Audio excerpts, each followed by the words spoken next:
오늘은 누가복음 11장 14절부터 36절의 본문을 가지고 영적 안목의 중요성이라는 제목으로 말씀을 전하도록 하겠습니다. 먼저 앞의 내용을 말씀드리겠습니다. 예수님은요, 기도의 내용과 원칙에 대해서 제자들에게 말씀하셨습니다. 그것이 바로 앞의 내용이고 이제 연결된 부분이 되겠습니다. 예수님께서 한 말 못하게 하는 귀신을 쫓아내셔서 귀신이 그 벙어리였던 사람에게서 나갔습니다. 그래서 말 못하는 사람이 말을 하게 됐습니다. 이런 기적을 행하셨어요. 그러니까 무리들이 놀랍게 여겼습니다. 병행 구절인 마태복음 12장 23절에 보면은 무리가 다 놀라 이르되 이는 다윗의 자손이 아니냐. 다윗의 자손이라는 것은 메시아라는 뜻이죠. 예수님이 메시아가 아니냐. 예수님이 메시아이심을 깨닫고 놀랐습니다. 그렇게 말을 했는데 그 중에 더러는 말을 했는데 이 더러라는 것은 바리새인들과 서기관들이라고 마태복음에는 나와 있습니다.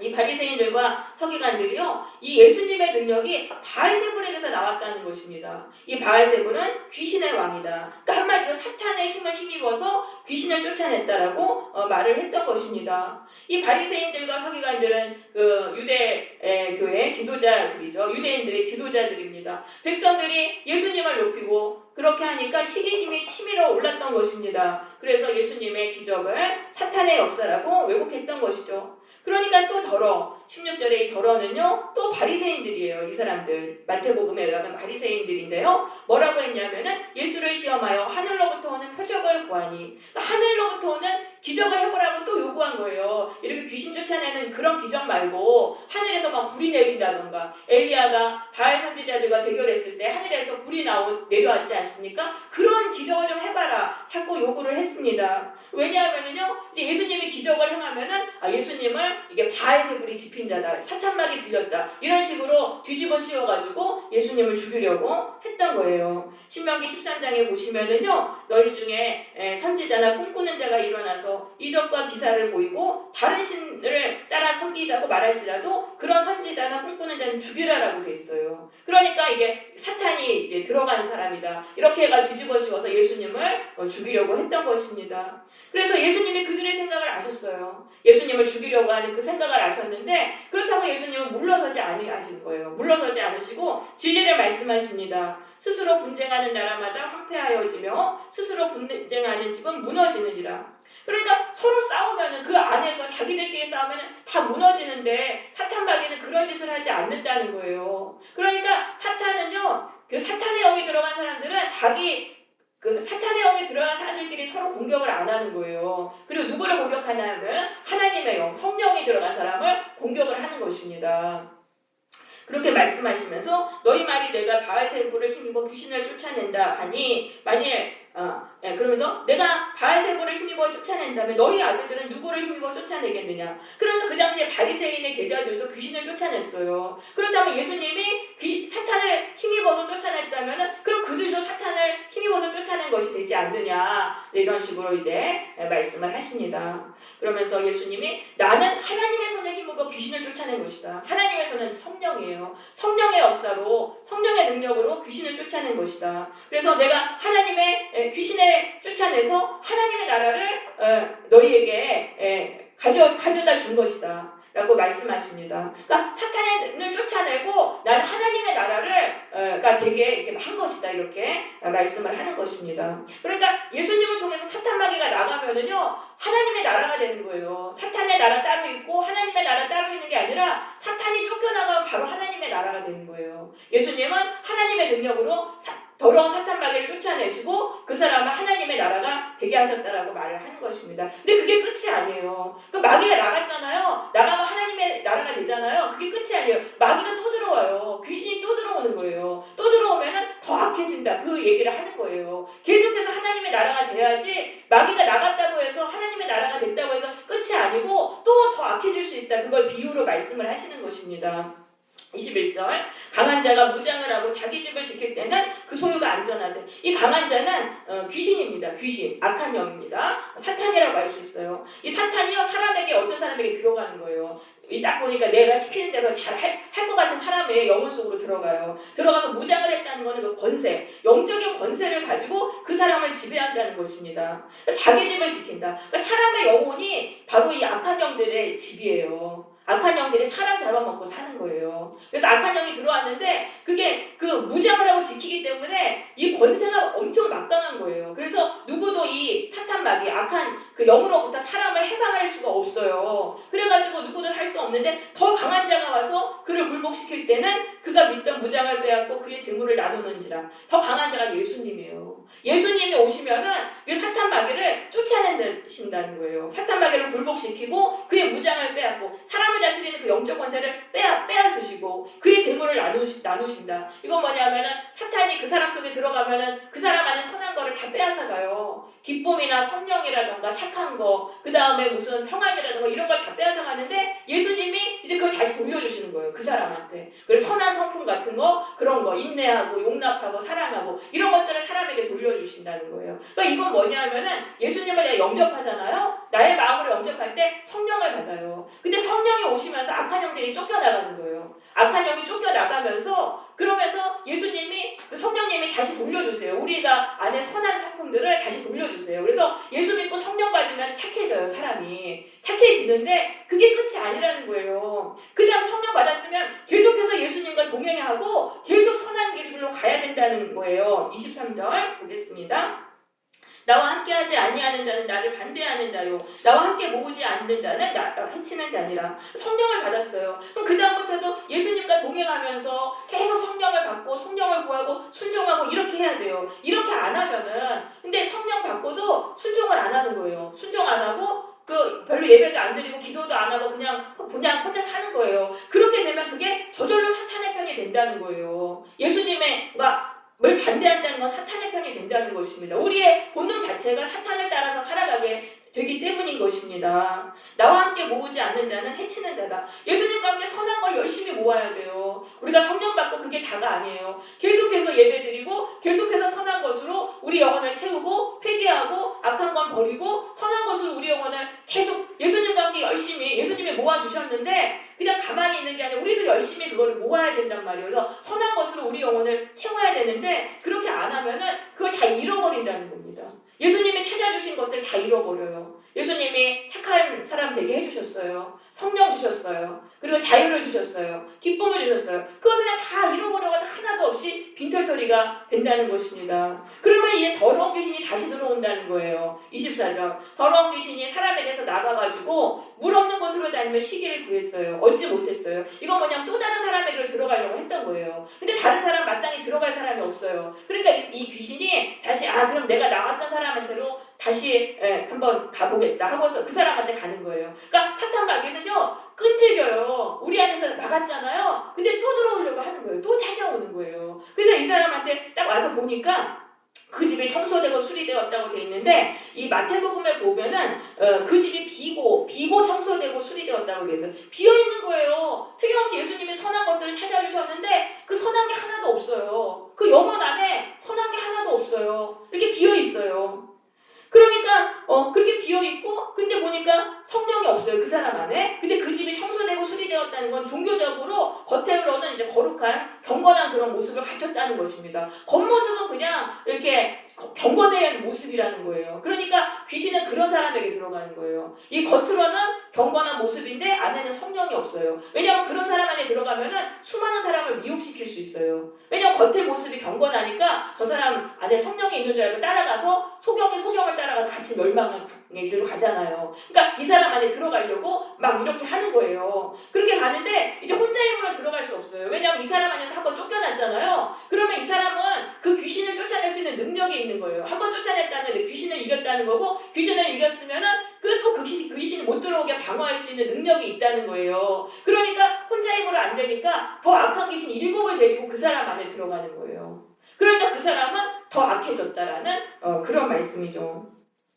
그러니까 이 말은 뭐냐면요 예수를 믿고 성령 받았다고 해서 끝이 아니라는 거예요. 내가 계속 예수님과 함께 순종해서 선한 것들로 내 영혼을 계속 채워야 되는데 그렇지 않으면 예수님이 모아주신 선한 것들 다 잃어버리고 더 악하게 된다. 더 악하게 예수 믿기 성령 받기 전보다 더 악해진다라는 그런 말씀인 것입니다. 우리 베드로후서 2장 20절에서 22절 주보에 있는 말씀 같이 한 목소리로 읽겠습니다. 시작. 만일 그들이 우리 주 대신 구주 예수 그리스도를 알므로 세상의 도를 피하되 다시 그 중에 얽매이고 지면 그 낮은 형편이 처음보다 더 심하리니 그의 도를 알은 후에 거룩한 명령을 저버리는 것보다 알지 못하는 것이 도리어 내게 나으리라.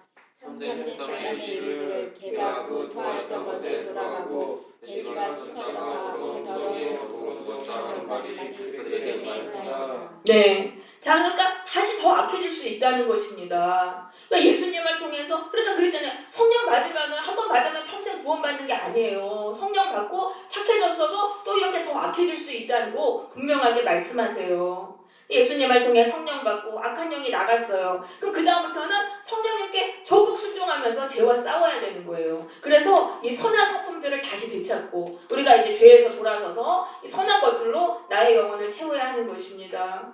신앙생활에 중립은 없습니다. 예수님께 순종하지 않으면 사탄에게 순종하게 되는 것입니다.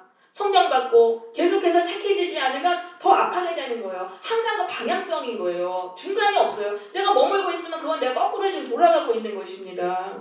그러면서 위선적으로 성령이 없고 교회 다니면은 위선적으로 되고 종교적으로 돼서 사람이 더 악해지는 거예요. 사람들 앞에서 계속 더 위선을 하면서 계속적으로 악해지게 되는 것입니다. 그래서 우리가 계속 예배를 많이 드리고 내 안에서 죄와 싸워야 된다는 말씀인 것입니다. 말씀과 기도 생활과 회개를 해서 성령으로 나의 영혼을 계속 채워야 돼요. 그래서 사탄이 다시 나에게 들어오지 못하게 해야 되는 것이죠. 예수님이 이 말씀을 하시는데 우리 중에 한 여자가 외쳤습니다. 당신을 뵌 태와 당신을 먹인 젖이 복이 있나이다. 막 예수님을 칭찬했어요. 그런데 이 여인은요 또 동기가 또 다른 거예요. 이 여인이 예수님을 왜 이렇게 칭찬했냐면요 자기도 그런 어머니가 되고 싶어서 나도 예수님처럼 저렇게 훌륭한 그런 아들을 넣어가지고 나도 사람들한테 존경받고 칭찬받고 싶어서 예수님을 이렇게 높였던 것입니다. 많은 어머니들이 자녀를 존경받는 자로 키우려는 욕심을 품는데 그게 허영심이라는 거예요. 자녀 잘 키워서 내가 칭찬받고 내가 높임받으려는 그런 허영심인 것입니다. 그래서 예수를 믿는 사람들도 이런 목적으로 예수를 믿는 거예요. 내가 예수님을 통해서 죄를 회개하고 하나님 뜻대로 살아야지 이게 목적이 아니라 예수님의 그 능력을 이용해서 나를 좀 높여야 되겠다. 내가 좀 존경받고 사람들한테 칭찬받는 위대한 사람이 되어야 되겠다. 이것은 바로 신앙생활의 본질을 놓치는 잘못된 것인 것입니다. 이런 거는 교만한 사람들이 이렇게 빠집니다. 교회를 다녀도요, 예수의 능력을 이용해서 나를 높여야 되겠다. 이런 생각으로 이렇게 교회를 다니면은 우리가 교회를 다녀도 계속 귀신에게 끌려다니면서 살아가게 되는 것입니다.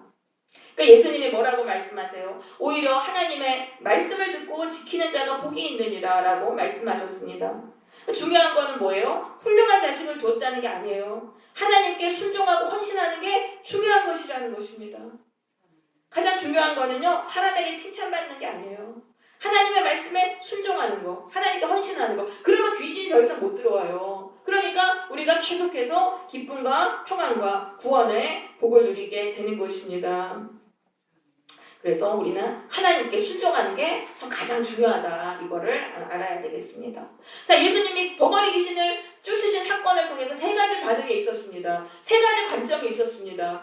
무리들은요, 예수님을 메시아로 보는 그런 무리들이 있었습니다. 그리고 예수님을 바리새인들은요, 사탄이 들린 자로 봤습니다. 같은 사건을 보고 이렇게 관점이 다른 거예요. 그리고 이 여인은 어떻게 봤습니까? 어머니를 영광스럽게 해주는 그런 존재로 봤다. 그러니까 이 모든 사건을 보는 사람의 이제 관점이 다 다르다는 그런 말씀인 것입니다.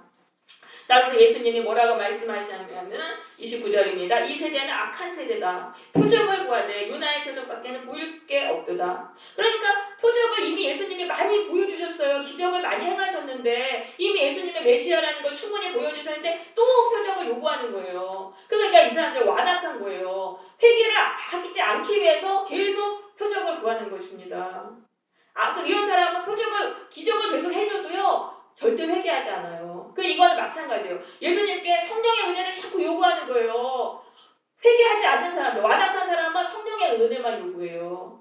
내 마음 좀, 내 돌 같은 마음 좀 고쳐주세요. 회개할 수 있게 고쳐주세요. 그러면서 자꾸 성령의 은혜만 요구하고 회개하지 않아요. 근데 이미 충분한 은혜를 주셨다는 거예요. 예수님은 우리의 마음에 감동을 주셨고 성령으로 충만한 은혜를 주셨는데 회개하지 않는 사람들은 계속 은혜 달라고, 성령의 은혜 달라고 요구하는 거죠.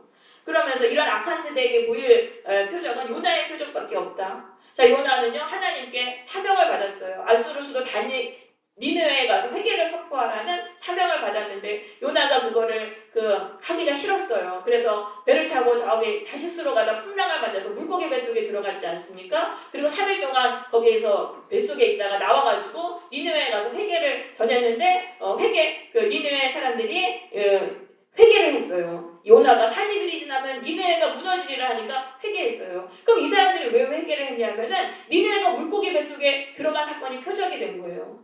아, 나도 회개하지 않으면 나도 저렇게 물고기 뱃속에 들어가서 저렇게 죽겠구나. 이게 표적이 돼서 그 찔림을 받고 니느웨 사람들이 회개를 한 것입니다. 그래서 이 요나의 표적은 뭐냐면은 예수님의 십자가 사건이에요. 내가 십자가에서 달려서 죽고 3일 동안 무덤에 있다가 나오리라. 그게 너희에게 표적이 되리라. 그러니까 예수님의 십자가 사건을 통해서 나도 회개하지 않으면 저렇게 비참하게 죽는구나. 저게 바로 죄인이 받을 형벌이구나. 내가 받을 형벌이구나. 이걸 깨닫고 하나님께 회개하고 돌아오게 된다는 말씀인 것입니다. 그래서 요나의 표적이 예수님의 십자가예요. 여러분, 회개가 안 되세요? 내 마음이 너무 완악해서 회개가 안 되세요? 예수님은 그런 완악한 우리들을 회개하게 하시려고 십자가에 달려 돌아가신 것입니다. 십자가를 바라볼 때요, 거기서 내 죄가 보이는 거예요. 내가 저렇게 악하구나. 내가 저렇게 비참하게 죄로 인해서 죽어야 되는 사람이구나. 그게 깨달아지는 거예요. 그러면서 그 완악한, 정말 어떤 기적을 봐도 회개하지 못하고 어떤 성령의 은혜를 봐도 회개하지 못하는 사람들이 십자가를 통해서 회개하는 거예요. 그래서 여러분, 날마다 십자가를 바라보시기를 바랍니다. 예수님은 우리가 너무 회개하지 않으니까, 너무나 완악하니까 십자가에 달려서 죽으신 것입니다. 예수님이 십자가에 달리신 그 십자가를 바라볼 때요, 우리가 거기서 죄를 버리고 돌아서는 역사가 일어나는 거예요. 그러시면서 남방 때 31절 심판 때에 남방 여인이 일어나 2세대 사람을 정죄하리라. 자, 이 심판이라는 건 뭐냐면요, 사람의 죄가 쌓이는 날이에요. 각 사람마다 그 죄에 정해진 분량이 있어요. 그 분량에 차면 하나님이 심판을 내리세요. 그래서 하나님의 심판 날은 인류의 맨 마지막 날이 아니에요. 내가 회개하지 않으면 죄가 쌓여서 결국은 이 심판 날이 옵니다. 근데 심판 때에 남방 여인이 일어나 2세대 사람을 정죄하리라. 이 남방 여인은 솔로몬을 찾아온 그 스바의 여왕입니다. 스바의 여왕은 저기 예멘, 남아프리카, 남아메리카, 남부 아라비아에 있는 예멘의 여왕인데요. 솔로몬이 지혜롭다는 소식을, 그 소문을 들었어요. 그래서 2000km를 찾아온 거예요. 2000km를 와가지고 솔로몬에게 지혜를 들으러 찾아온 거예요. 그런데 지금 이 세대 사람들 뭡니까? 예수님 당시의 유대인들, 예수님이 직접 찾아오셔서 말씀을 전해주시는데도 회개하지 않는 거예요. 그래서 이 남방 여인이 정죄하리라. 그러니까 불신자들보다 더 큰 심판을 받으리라라고 말씀하시는 것이죠. 그러면서 니느웨 사람들이 정죄하리라. 그들은 요나의 전도를 듣고 회개하였거니와 요나보다 더 큰 이가 여기 있느니라. 요나보다 더 크신 하나님의 아들 예수 그리스도가 오셔서 이렇게 말씀을 회개를 선포하셨는데 그들이 듣지 않았잖아요. 그거에 대해서 심판을 받는다. 그래서 우리가 이렇게 교회에 나와서 하나님의 말씀을 듣잖아요. 진리의 말씀, 예수님의 생명의 말씀을 듣고도 회개하지 않으면은 우리는 이 죄에 대해서 심판을 반드시 받게 되는데 불신자들보다 더 큰 심판을 받게 되는 것입니다. 우리가 이걸 알고 회개를 해야 되는 것입니다. 자, 그 다음에 이제 뭐라고 말씀하시면 33절에 등불 얘기를 하세요. 이거 뭐냐면 영적 안목이 정말 중요하다, 그 얘기를 하시는 것입니다. 33절, 누구든지 등불을 켜서 우음 속에나 말 아래 두지 않고 등경 위에 두나니 이는 들어가는 자로 그 빛을 보게 하려 함이라. 이 빛은요, 이게 굉장히 중요한 역할을 해요. 빛이 있어야 사람들이 넘어지지 않고 다치지 않고 바른 길 가잖아요. 그러니까 이 빛을 비추는 등불을 높은 곳에다 둔다는 거예요. 그럼 이 빛은 뭐냐면은 바로 세상에 진리의 빛을 비추는 예수님을 말하는 것입니다. 예수님의 진리의 빛이 이 세상에 지금 비치고 있다는 것입니다. 우리 주보에 있는 요한복음 12장 46절 같이 읽습니다. 시작. 나는 빛으로 세상에 왔나니 물은 나를 믿는 자로 어둠에 거하지 않게 하려 함이라.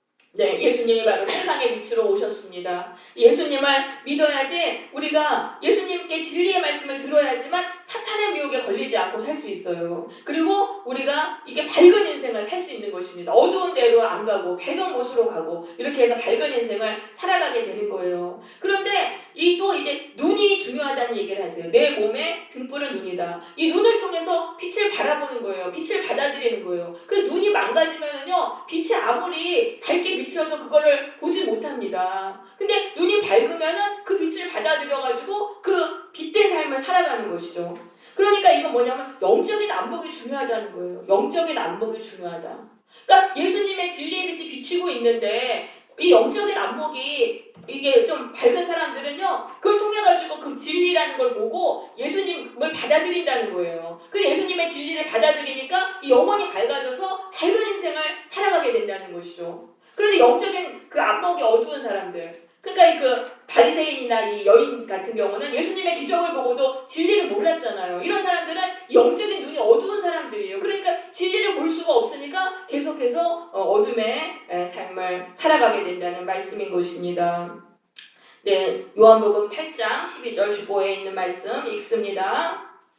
예수께서 또 말씀하시되 나는 세상의 빛이니 나를 따르는 자는 어둠에 다니지 아니하고 생명의 빛을 얻으리라. 네, 예수님이 세상의 빛이세요. 예수님의 말씀이 진리의 말씀이에요. 그래서 예수님을 따르면은 우리가 이제 어둠을 피하고 밝은 곳으로만 다녀요. 그래가지고 생명의 빛을 얻게 됩니다. 자, 그렇게 되는데, 그러니까 지금 문제가 되는 건 뭐냐면은 우리 안에 있는 영적인 안목의 문제라는 거예요. 35절. 그러므로 내 속에 있는 빛이 어둡지 아니한가 보라. 그럼 너의 영적인 안목이 어둡지 아닌지를 살펴보라는 것입니다. 우리가 교회에 나왔는데도 예수님이 진리라는 게 깨달아지지 않고 예수님이 나의 구원자라는 게 믿어지지 않는다면 그거는 나의 어떤 영적인 안목의 문제라는 것입니다. 예수님은 진리예요. 예수님이 진리의 빛인데 그거를 볼 수 있는 영적인 안목이 나에게 망가진 것이죠. 그래서 우리가 영적인 안목을 우리의 영이 다 죽어버렸어요. 죄로 인해서. 그래서 예수님이 진리라는 게 믿겨지지 않는 거예요. 그런데 이 예수를 믿을 때 이 죽었던 영적 안목이 살아납니다. 예수님을 통해서 우리의 영적 안목이 고침을 받습니다. 우리 주보에 있는 에베소서 2장 1절에서 5절 같이 읽겠습니다. 시작. 그는 허물과 죄와 죽었던 너희를 살리셨도다. 그때 너희는 그 가운데서 생하여 이 세상 풍조를 따르고 공중의 권세자들 따라 살았으니 곧 지금 불순종의 아들 가운데서 역사하지 아니하노라. 전에는 우리도 다 그 가운데서 우리 죄의 죽음을 따라 지으며 육체의 마음에 원하는 것을 하여 다른 이들과 같이 본주와 진노의 자녀이었더니 불육이 풍성하신 하나님이 우리를 사랑하신 그 사랑을 위하여 허물로 죽은 우리를 그리스도와 함께 살리시고. 네, 1절에 보시면은요, 원어에는 이렇게 되어 있습니다. 너희들은 허물과 죄로 죽었었다. 이렇게만 되어 있어요. 너희들은 허물과 죄로 죽었었다. 예배소 교인들이 예수 믿기 전에는 이랬다는 거예요. 영적인 안목이 완전히 죽어버렸다는 것입니다. 그래서 그때 예수 믿기 전에는 그 죽은 그 영적인 안목으로 그냥 살았어요. 그러니까 소경처럼 사는 거예요. 영적인 안목이 죽어서. 그래서 이 세상 유행 따르고 이 사탄의 영 따라가지고 불순종하면서 그렇게 살았는데, 그래서 3절에 전에는 우리가 다 그렇게 살았다. 이 우리는 바울입니다. 사도 바울과 성도들. 모든 크리스찬들도 다 예수 믿기 전에는 그렇게 살았다는 거예요. 이 영적인 안목이 다 죽어가지고 육체의 욕심을 따라서 본능과 죄악과 이기적인 그런 삶을 다 살아가지고 죄짓고 살았는데 하나님이 그런 우리를 불쌍히 여기시고 예수님을 믿게 하셨다는 것입니다. 허물과 죽은 우리를 그리스도와 함께 살리셨고 이건 우리의 죽었던 영적인 안목을 살려주셨다는 거예요. 그래서 예수님을 믿을 때, 예수님을 나의 주님으로 믿을 때 우리가 성령을 받아요. 성령을 받을 때 우리의 죽었던 그 영적인 안목이 살아나는 것입니다. 그래서 우리가 예수님을 믿어야 됩니다. 예수를 믿고 성령 받아서 예수님이 진리시구나 이걸 밝히 볼 수 있어야 되고 예수님이 주시는 그 진리의 빛으로 우리의 영혼이 밝아지고 그래서 빛된 인생을 살아야 되는 것입니다. 그래서 예수님을 믿는 자는요 어둠에서 빛으로 변화가 돼요. 이 어두운 영혼이 점점 밝아지고 빛된 인생을 살아가게 됩니다. 그래서 36절에 내 온몸이 밝아서 조금 더 어두운 데가 없으면 그러니까 이게 처음에 10% 밝아졌다가 20% 밝아졌다가 점점 빛의 삶으로 변화돼서 100%로 우리가 빛된 삶으로 변화되잖아요. 그러면은 이 등불의 빛이 너를 비출 때와 같이 온전히 밝으리라. 이 내면 안에 있는 이 진리의 빛이 뚫고 나온다는 거예요. 우리로부터 뚫고 나와가지고 이 어두운 세상을 비추는 그런 등불로서 살아가게 된다는 그러한 말씀인 것입니다.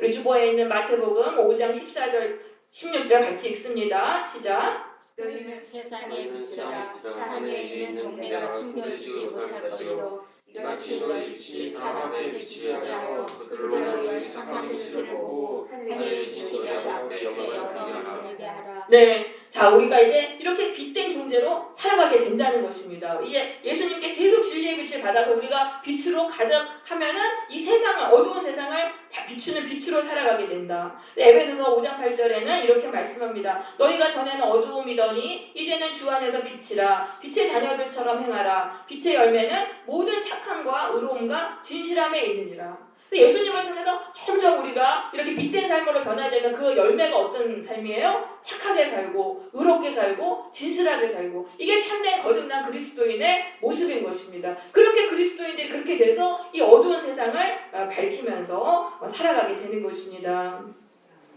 네, 예수님만이 구원의 길인 것입니다. 참빛이신 예수 그리스도를 우리가 따라서 살 때 우리가 이런 빛의 열매를 맺으면서 어두운 세상을 밝히면서 살아가게 되는 것입니다. 네, 예수님만이 구원의 길이십니다. 날마다 십자가에 달리신 예수님을 바라보시면서 예수님을 나의 주님으로 고백하시기를 바랍니다.